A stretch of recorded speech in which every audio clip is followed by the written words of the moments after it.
భారత జట్టు మాజీ క్రికెటర్ వినోద్ కాంబ్లీతో వివాహ బంధంపై రెండో భార్య ఆండ్రియా హెవిట్ తాజాగా ఆసక్తికర వ్యాఖ్యలు చేశారు.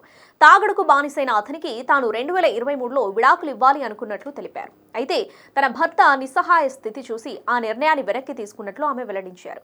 కాంబ్లీ ఆరోగ్య పరిస్థితి దృష్ట్యా ఆ ఆలోచనను విరమించుకున్నట్లు ఆమె ఇటీవల ఓ ఇంటర్వ్యూలో మాట్లాడుతూ చెప్పారు.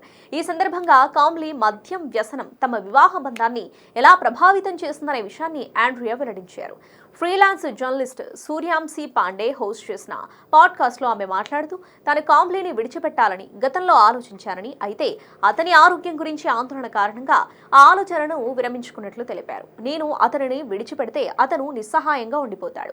ఆయన డైలీ పనుల కోసం ఎవరో ఒకరు తోడుండాల్సిందే. ప్రస్తుతం అతని పరిస్థితి చిన్నపిల్లాడిలా ఉంది. అది నన్ను బాధపెడుతుంది.